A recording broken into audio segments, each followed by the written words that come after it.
ఈరోజు ఆలు తోటకూర ఫ్రై చేసుకుందాం. ముందుగా ఆలు సన్నగా కట్ చేసుకుందాం. సన్నగా తరిగిన 3 ఉల్లిపాయ ముక్కలు, 2 పచ్చిమిర్చి, 1 స్పూన్ ఆయిల్ వేసుకొని దాంట్లో కొంచెం జీలకర్ర, తరిగిన ఆలు ముక్కలు వేసి కొంచెం ఫ్రై చేయాలి. ఫ్రై చేసుకోవాలి ఒక 2-3 నిమిషాలు.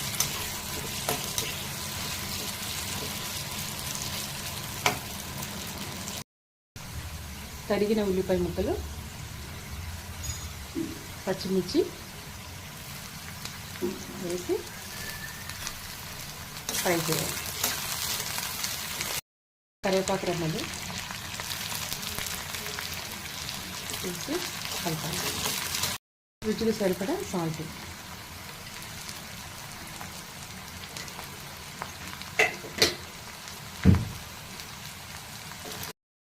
కొంచెం అల్లం వెల్లుల్లి పేస్ట్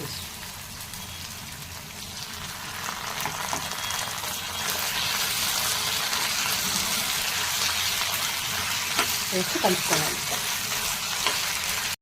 పసుపు 1 స్పూన్ పసుపు వేసి కలపాలి.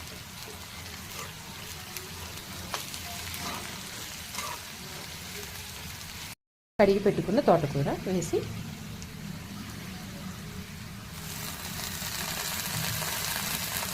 బాగా కలపాలి.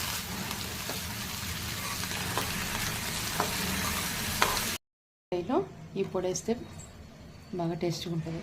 2 ఉల్లిపాయ రెమ్మలు, 2 టీ స్పూన్లు పుట్నాల పప్పు, కొంచెం జీలకర్ర, 1 టీ స్పూన్ ధనియాలు వేసి మెత్తగా దంచాలి.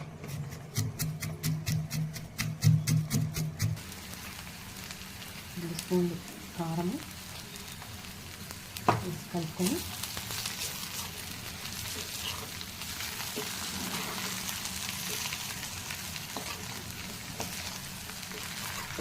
కారం వేసుకున్నాక లాస్ట్ పుట్నాల పొడి దంచుకున్నాం కదా, అది లాస్ట్ వేసేస్తే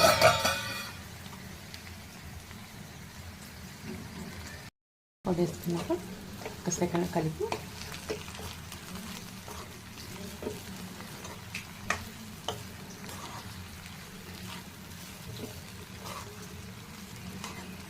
రెడీ అయిపోయింది. టేస్టీ ఆలు తోటకూర రెడీ.